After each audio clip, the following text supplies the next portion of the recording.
it's me, Kelsey, and I am so glad you're here. Welcome to my channel, or welcome back to my channel. It has been a minute since I have been here. The beginning of the year has been chaotic, to say the least, in our family, and I have just not had a chance to sit down and film. So I haven't done a wrap up for January. I haven't done my usual weekly stuff. This is my thing. I am taking March to get the chance to get back into a rhythm of filming for you guys. You're 3 videos a month, and you're getting back into that. And so I will be back. I'm here. Hi, I'm back. This is so exciting to be back and to finally get back into the habit of filming and doing the things. I'm so excited to be doing that. And I've actually read something to share with you. In January, I got in such a bad reading slump after Onyx Storm that I had nothing to share with you. It was the slowest reading month I've ever had since I started reading, ever. And so I had nothing to share with you.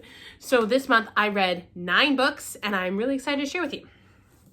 So I started out the month with Mine is the Moment by Katarina Mara. And I love Katarina Mara books. The Windsor Brother books are some of my God tier books. I ate those books up. If you know anything about me, I will talk about those books all day long. Mine is the Moment. It follows Archer and Serenity. And Archer is the brother of Celeste, who, if you follow the Windsor Brothers series, she's Zane's wife.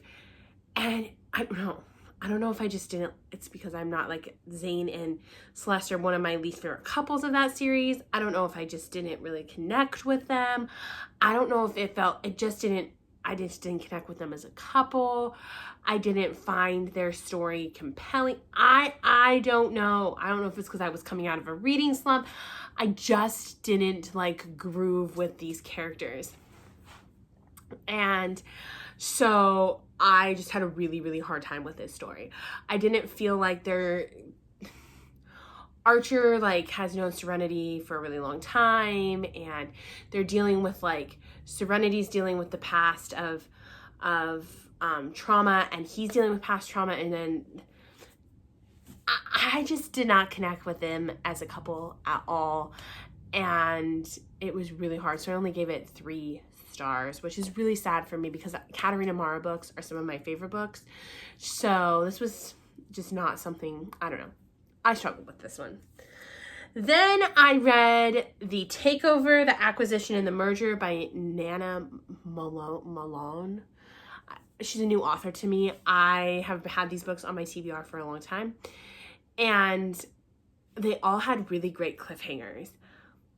But again, I don't know if it was because I was coming out of a reading slump. I don't know if it was because I just didn't connect with them as characters. I don't know if it was just because they were not my jam. I don't know. But again, they were books that I just did not connect with what was happening. It was a billionaire romance, marriage of convenience. She is marrying him to save her family's business. Her dad sets it all up, and she has to save her business, to save the business that she's built, to save the technology that she's built and all the hard work in it. She has to marry him, and it follows Gwen and Rowan, and she has no choice but to marry him. And it's set up so good, and I really started to like it, and then I don't know, it just took a weird left-hand turn into, it wasn't for me. It wasn't for me. But the problem was that I found is that every single book had a cliffhanger, and so I had to read the next one. I probably would have not read the next 2 after I read the first one if the cliffhangers weren't so dang cliffhangery, if you know what I mean, where it was I have to know what happens at the end of the book, and then you read the book and you find out in the first 3 chapters what's happening, and you keep reading along, and then the cliffhanger, and you're oh. So I rated Takeover 3.5. I rated Acquisition 3. Acquisition it just felt like that whole book just dragged. That entire book just dragged. It was nothing really exciting happened until the last 50 pages of that book, and then everything happened in the last 50 pages of that book, and I just don't like when a book does that. And then I rated Merger 3.25. That book it was just really confusing to me to follow. There was so much action, and 1 second they were here, and 1 second they were there, and 1 second this was happening, and 1 second it just, I don't know. Again, it could have just been like the timing of it. I was coming out of a really big reading slump, because then I picked up Wild Eyes by Elsie Silver, and this has been on my TBR since it came out, because I loved the Chestnut Spring series, and I ate it up. This is Wes and Skylar's book, and Wes is from a small town. He's a single dad. He has 2 kids, and he is a horse rancher, and he's just trying to do his best to like get by day to day. He wants to fall in love. He wants to find something, and along comes Skylar. And Skylar is a country music artist who's just really been struggling, and she finds out some shady shit's been happening in her life, and she's looking for just a fresh start and a restart and a redo to everything. And she ends up running into Wes in this really hilarious way, like page 1 of the book. And their relationship was just natural. It felt great. The spice was good. The story was good. The way, I'm not a huge fan of kids in books. Usually I don't like kids in books, because if it's a spicy book, that makes me feel weird. But the way that these kids were integrated into this book, she did such a good job of making them feel like it was everything about this book. I ate it up. I gave it a 4.25, and I loved it. So good. So good. I have not found an Elsie Silver book that I have not liked so far. And her newest book, Wild Side, comes out in just a few days, and I'm so excited to read that one. I've already pre-ordered it. It will be on my I probably will read it before the end of the month. I would be surprised if I didn't, because I've been really enjoying it. And who doesn't love a cowboy? Who doesn't love like a save the horse, ride the cowboy vibe? And Elsie Silver provides it every time. Every time. I have not found an Elsie Silver book that I have not eaten up. Even the ones that are like not my favorite, she just knows how to like create a space where the characters are good, the chemistry is good, the storyline is fantastic. She writes really good family dynamics. Like, just love it. Love an Elsie Silver book. Next, I read a Lily Gold book, and I haven't read a Lily Gold book in a long time. And Lily Gold books are reverse harem books, and they're kind of comedic reverse harem books. They're not like dark or serious. So this one was The Three Swedish Mountain Men. And so the premise of this one is that Daisy, our main female, she gets kind of stuck. She goes on a vacation. Some things happen to Daisy, and so she goes on a vacation to run away from her life, basically. And she gets stuck in a snowstorm in the winter in Sweden, and she ends up staying with these 3 men in their cabin, and it is Riven, Cole, and Eli, and basically the chaos that ensues. And it was fluffy, it was light, it was fun, it was all the things that I was looking for in just a fun, fluffy, rom-com-y read. Lily Gold always provides that for me. I really love that. I really love the dynamics that she brings. It's usually not too hard-hitting. She usually doesn't hit on topics that are, occasionally she's got some books that have had some hard-hitting things, but usually she does it in a way that, again, it's rom-com-y, it's light, it's fluffy, it's fun, it's reverse harem, I loved all of Lily Gold's books, and so I gave this one a 4-star. It was helping me get out of that reading slump. Again, we went from being in a reading slump to getting to be there. Then I read the next book in the Dark Olympus series, and I knew going into this one I was not going to like it. Let's just be real. I read Dark Restraint, and I knew going into it because when I read who the characters were going to be, I was like, I'm not interested, but I needed to know what was happening in the world. I needed to know what was going on in the world, because you cannot read the Dark Olympus series and miss a book. You cannot miss a section of what's happening. You cannot miss because it's been building since Neon God. Like, every single book has been building, and I am invested in this saga that's been happening for now. We're on book 9, I think, and out of the 12, I think I read 12. Don't write that in in marker or Sharpie or anything serious. It might be pencil, but I think there's 12 books or so that are coming out, and it is getting serious. The walls have fallen, things are going down, people are plotting murder against murder, they're trying to kill off this Zeus, they're trying to do this, like things are happening. And even though I'm not invested in this particular romance, I'm invested in what's happening behind the scenes that's being played out in the book. So I knew I wasn't going to be invested in this story because I wasn't invested in these characters.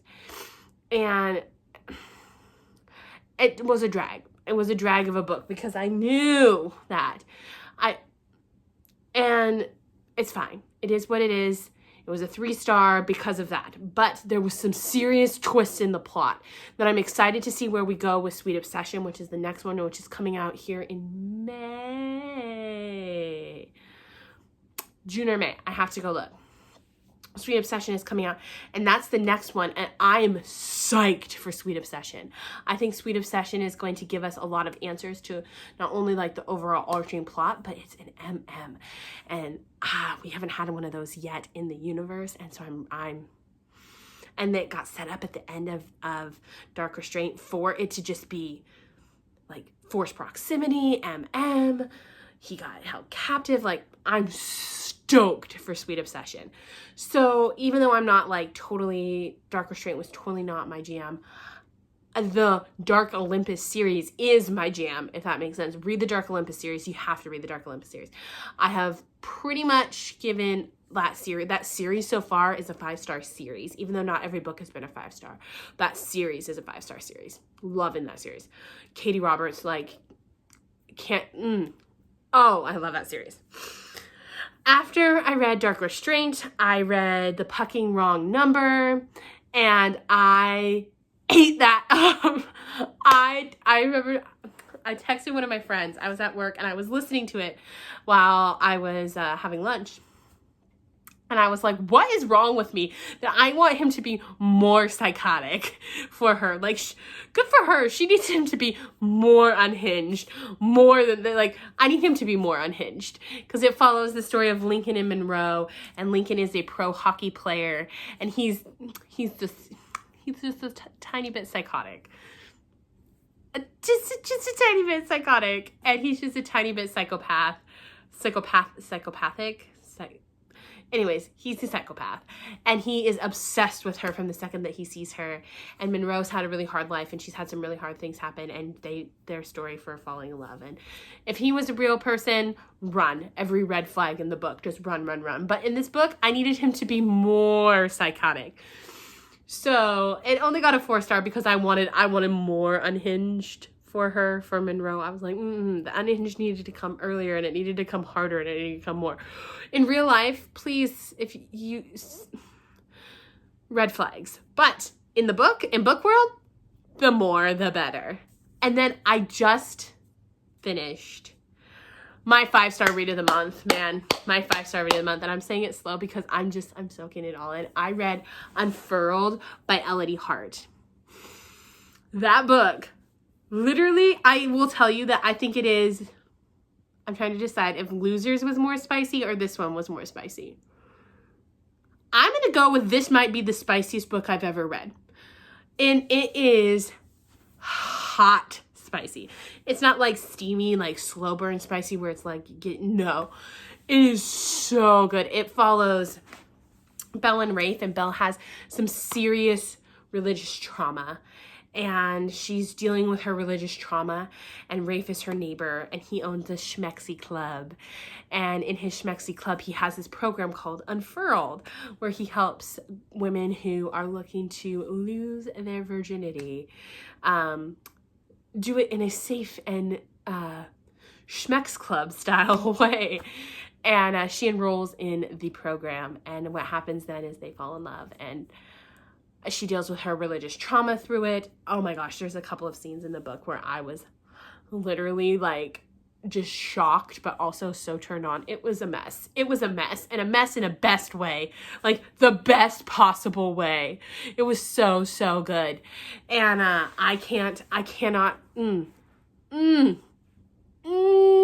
was so good. So 5 stars. 5 stars for Unfurled. I'm actually going to probably start the next one in that series. I just finished it last night as before I filmed this, and I will be starting the next one in that series because I have a feeling that it's going to be just as good. I have a feeling this whole series is going to be fantastic. So look for that in next month's wrap up. So friends, that's all I have for you. I'm so excited to be back and to be doing videos again. So until next time, friends, bye-bye.